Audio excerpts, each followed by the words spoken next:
Yo, what's up para bos-bosku dimanapun kalian berada, bagaimana kabarnya? Kembali lagi bersama gua Felis, dimana kali ini gua akan merangkum sebuah alur cerita film. Yang di edisi kali ini gua akan merangkum sebuah film yang berjudul The Young Master. Film ini dirilis tanggal 9 Februari 1980 yang disutradarai oleh aktor utamanya yaitu Jackie Chan. Untuk sinopsisnya sendiri, diceritakan masa di mana teknologi belum semaju sekarang, berdirilah sebuah perguruan kungfu yang menaungi atraksi tari barongsai, di mana perguruan tersebut melahirkan bibit-bibit berbakat di wilayah tersebut. Suatu ketika, diadakan sebuah perlombaan yang mana dari situlah permasalahan di perguruan itu dimulai. Apa permasalahannya dan bagaimana penyelesaiannya? Tonton video ini sampai habis. Oke guys, seperti biasa sebelum lanjut silahkan di like, share, dan subscribe supaya channel ini semakin maju dan semakin ramai. Jika sudah, kita masuk ke alur ceritanya dan kita mulai intronya dulu guys.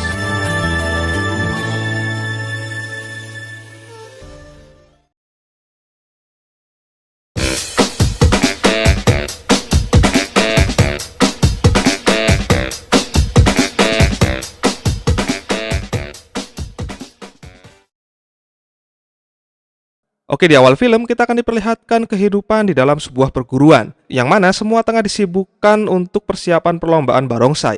Terlihat sang guru besar yang sangat antusias sekali untuk event ini, di mana kostum yang mereka pesan sudah tiba dan siap digunakan di perlombaan. Namun tiba-tiba salah satu murid yang sedang berlatih mengalami kecelakaan dan jatuh. Ternyata itu adalah Tiger yang merupakan murid senior dan orang yang paling hebat dalam bermain barongsai. Naasnya ia mengalami cedera dan bisa dipastikan ia tak akan bisa mengikuti turnamen. Mau tidak mau, akhirnya sang guru pun menunjuk Dragon sebagai penggantinya.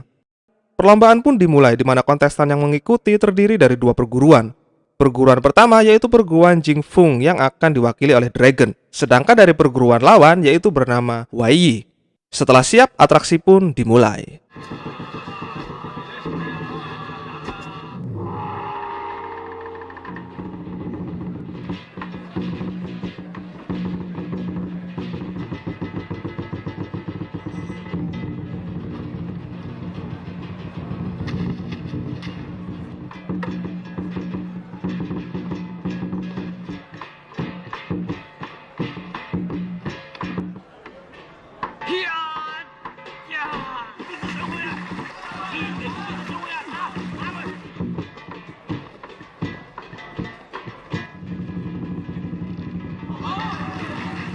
Fakta mengejutkan pun terlihat, di mana ternyata wakil dari perguruan Waiyi yang sedang dalam bermain barongsai dia adalah Tiger.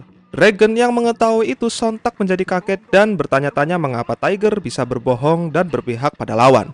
Hal itu membuat Dragon gagal konsentrasi dan akhirnya menyebabkan perguruannya kalah.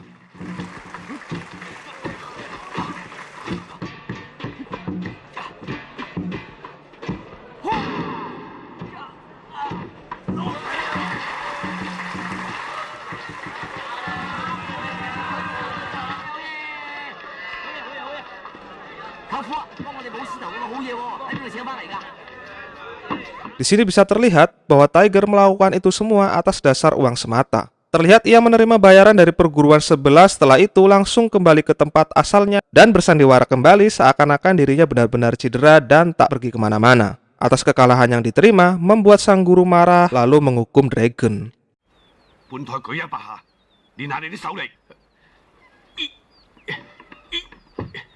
Singkat cerita, malam pun tiba. Tiger memanggil Dragon dan meminta tolong padanya untuk mencarikan wanita pengencrit dan meminta mengondisikan kamarnya agar tidak ketahuan oleh sang guru. Namun tanpa disangka-sangka, sang guru keluar yang membuat Dragon menjadi terkejut lalu sontak lari menuju ke kamar Tiger. Hal itu menimbulkan kecurigaan bagi sang guru. Dragon pun memberitahu hal ini ke Tiger.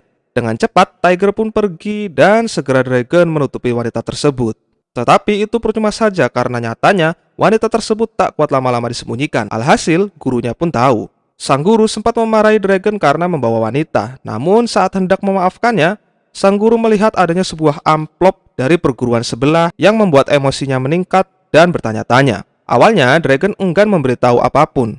Sampai akhirnya, ia didesak dan mengakui bahwa itu semua adalah perbuatan Tiger. Dari sini, sang guru menjadi sangat emosi dan kecewa atas pengkhianatan yang Tiger berikan. Tiger dianggap tak tahu terima kasih dan balas budi. Secara, Tiger dan Dragon adalah anak yatim yang diasuh sejak kecil oleh sang guru. Atas perbuatannya, Tiger pun diusir dari perguruan. Dragon yang menganggap Tiger sudah seperti kakaknya sendiri tak rela begitu saja jika dirinya diusir. Tetapi apa boleh dikata, itu semua sudah menjadi keputusan sang guru. Scene berganti ke perguruan Wei di mana terlihat mereka semua tengah merencanakan misi penyelamatan tuan mereka yang bernama Kim. Yang mana ternyata Tuan Kim sendiri adalah seorang tahanan yang sedang menjalankan proses persidangan. Tak lama setelah itu datanglah Tiger yang hendak bergabung atau bekerja untuk perguruan Wei. Awalnya ia ditolak oleh Pak Tua, tetapi Pak Tua menyadari bahwa untuk membebaskan Tuan Kim butuh tenaga super ekstra. Akhirnya Tiger pun diterima bekerja untuk ikut andil dalam misi ini. Hari-hari berjalan seperti biasanya, di mana terlihat mereka tengah mengunjungi sebuah restoran untuk sekedar santai. Tak lama berselang, datanglah Pak Tua beserta anak buahnya dan mulailah menghina perguruan Jingfung yang kalah di dalam turnamen. Hal itu memancing emosi dari salah satu siswa Jingfung yang menimbulkan ketegangan di antara kedua belah pihak. Bermaksud ingin melawan dan memberi pelajaran, yang terjadi justru ia dilecehkan karena tidak bisa kungfu. Hal itu membuat sang guru malu dan sontak pergi dari lokasi. Dragon dan teman-temannya yang baru pulang dari pasar sempat tak terima dengan ini semua. Namun sang guru menghalaunya dan memintanya untuk pulang. Sesampainya di perguruan, si doi yang tadi tidak bisa kungfu langsung dimarahi habis-habisan. Sampai akhirnya Dragon menghentikannya dan berbesar hati bahwa semua permasalahan ini disebabkan olehnya. Dragon meminta sang guru agar dirinya saja yang disalahkan. Lewat beberapa kata-kata yang menyentuh hati, akhirnya sang guru pun terdiam dengan tenangnya. Dragon juga memutuskan untuk mencari Tiger dan membawanya kembali. Hal itu disetujui oleh sang guru. Pencarian Dragon dimulai dengan mendatangi perguruan Wei. Tetapi di sana ia justru dilecehkan dengan menyebutnya sebagai anak yatim. Hal itu membuat Dragon emosi dan membuka adegan pertarungan pertama dalam film ini.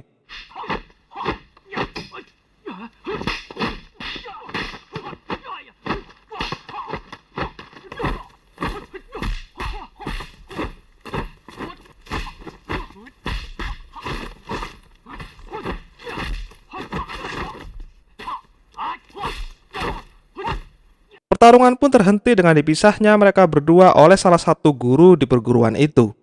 Ia juga menginformasikan bahwa Tiger tidak ada di sini. Merasa tak menemukan Tiger, Dragon pun pergi. Tibalah hari di mana misi dimulai. Terlihat para polisi yang sedang membawa Tuan Kim untuk menuju ke dalam penjara. Setelah itu, mereka semua pun beraksi dan berhasil membebaskan Tuan Kim.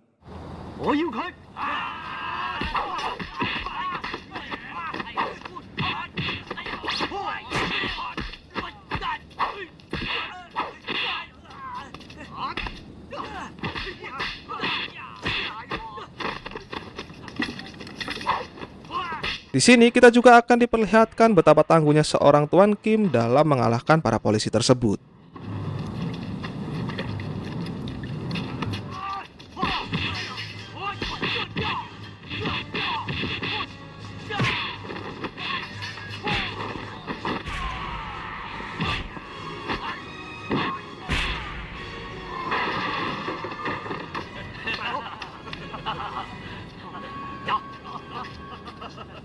Dan dari sinilah identitas seorang Tiger akan dikejar-kejar oleh polisi dengan sebuah tanda yaitu kipas miliknya. Status Tiger sendiri sebagai seorang buronan sudah tersebar di seluruh penjuru kota. Hal itu bisa dibuktikan ketika Dragon masih terus mencari Tiger, ada dua orang polisi yang mengiranya sebagai buronan tersebut. Karena sejatinya, Dragon juga mempunyai kipas yang sama dengan yang dibawa Tiger. Alhasil, Dragon pun jadi buronan para polisi juga.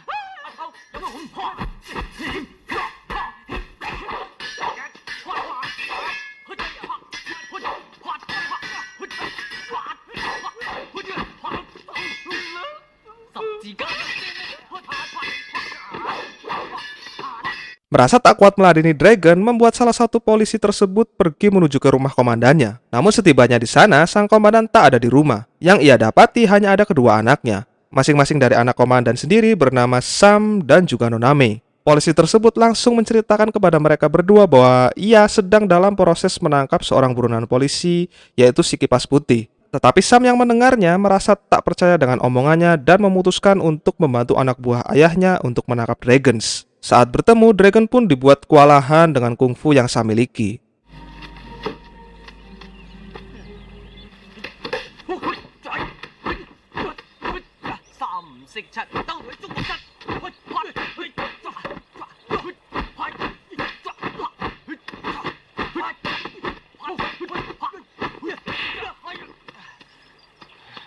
Merasa tak mengenal sosok seorang Sam, membuat Dragon pergi meninggalkannya. Sam yang mengetahui Dragon kabur sontak mengejarnya. Dalam perjalanannya, Dragon yang kelelahan karena dikejar-kejar, memutuskan mampir dan meminta air milik seorang bapak-bapak yang bernama Hong. Di situ Dragon menceritakan hari sulitnya kepada Hong. Akan tetapi yang Dragon tak sadari, ternyata Hong adalah ayah dari Sam yang berarti dialah komandan polisi tersebut.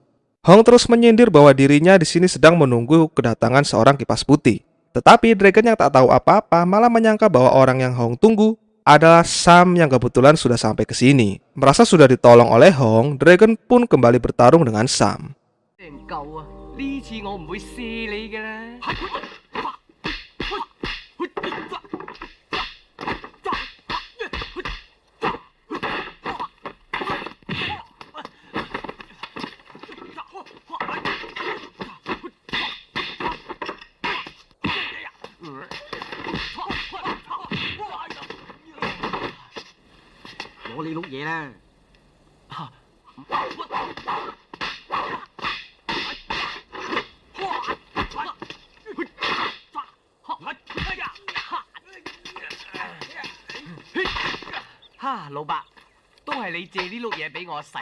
Sampai akhirnya saat Sam dikalahkan, Hong pun memberitahu ke Dragon siapa dirinya dan Sam.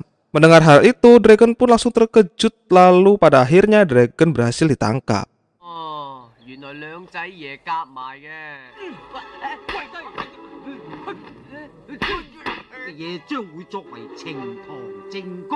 Saat dalam perjalanan, Dragon mencoba kabur dengan cara meminta izin untuk buang air kecil. Namun sayangnya, ia masuk ke dalam sebuah lumpur hidup. Dragon pun dikerjai oleh Hong dan diminta untuk bernyanyi jika ingin diselamatkan.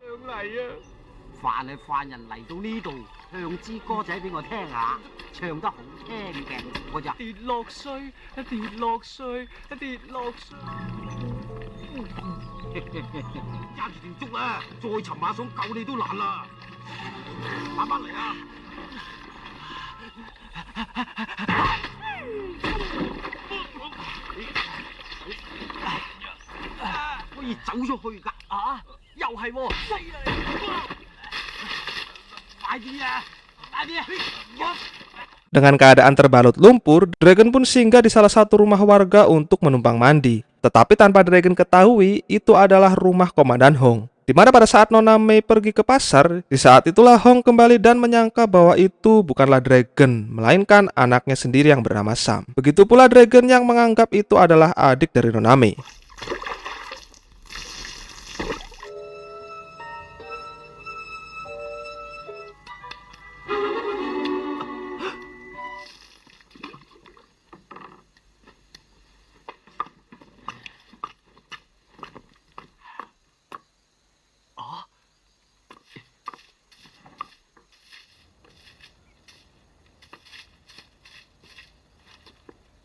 Sampai pada satu momen saat Dragon tengah iseng mengagetkan seekor ikan. Disitulah mereka kembali bertatapan dan terkejut satu sama lain.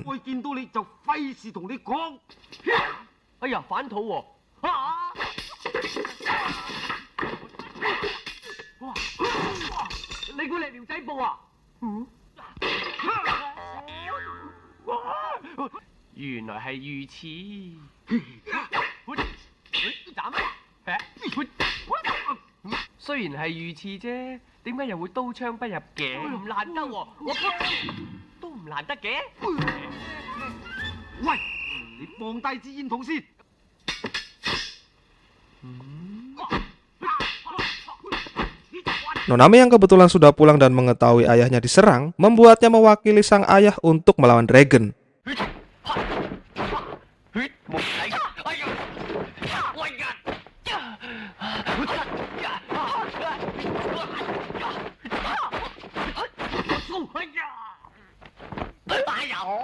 Lalu pada akhirnya Dragon pun berhasil dikalahkan.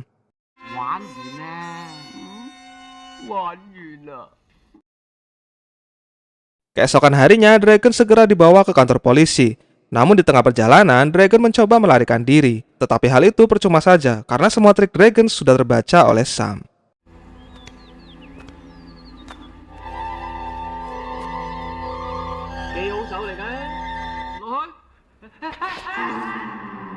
Acara melarikan diri pun berlanjut, di mana di kesempatan kali ini Dragon tetap tidak bisa lolos dari seorang Sam.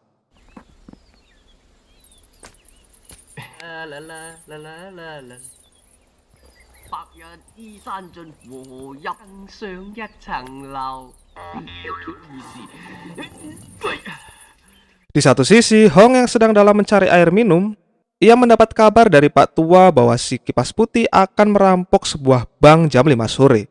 Mendengar hal itu membuat seorang Hong terkejut dan menyadari bahwa bukan Dragon lah orang yang dalam buronan polisi.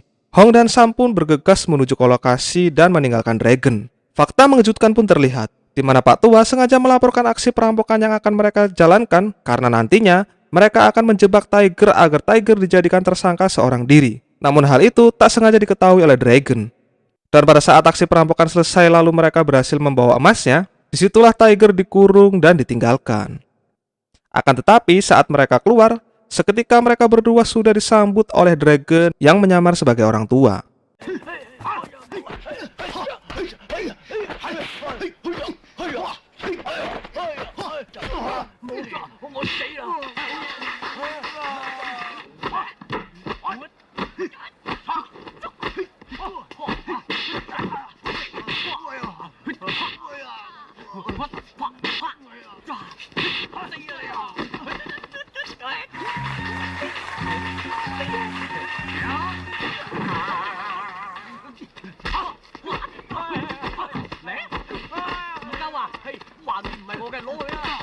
Dragon yang ingat dengan jurus milik Nona Mei spontan langsung menirunya.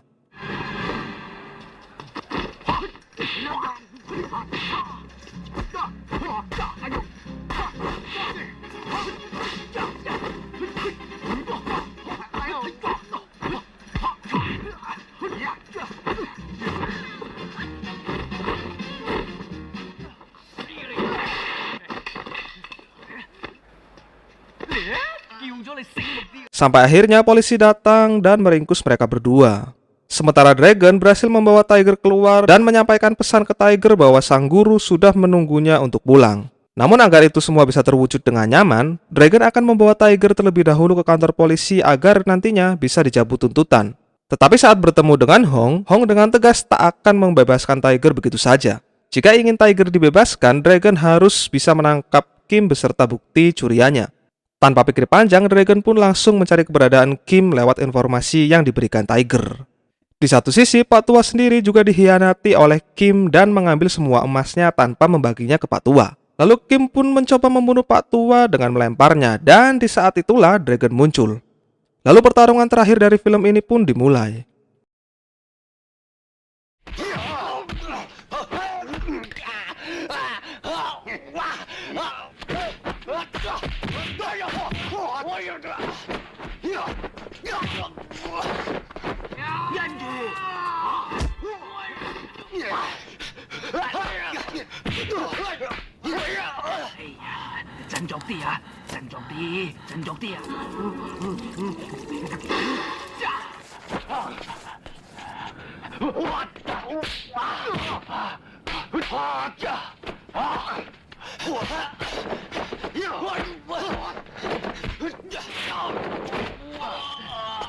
Seperti yang kita ketahui, Kim sangatlah tangguh dalam seni bela diri.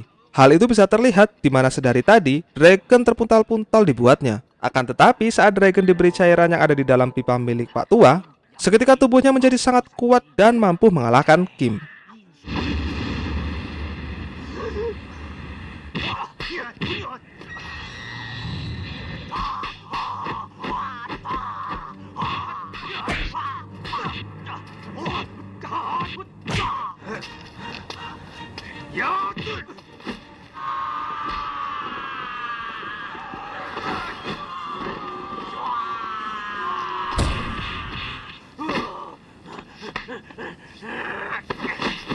Dan pada akhirnya Kim beserta Pak Tua pun dibawa ke kantor polisi oleh Dragon. Di scene akhir, Dragon menjadi sosok pahlawan karena berhasil menangkap para penjahat. Akan tetapi, tubuhnya harus terluka parah dan menjadi seorang mumi. Lalu ia pun dijemput oleh teman-temannya dan gurunya. Setelah itu, film pun selesai. Oke bos, bagaimana dengan filmnya? Silahkan di komentar di bawah. Oh iya, gue mau berterima kasih buat kalian semua yang udah setia dengan channel ini. Gue juga mau terima kasih buat kalian yang dukung channel ini dan mau menunggu konten-konten dari channel ini. Dan tak terasa sudah di penghujung tahun 2020.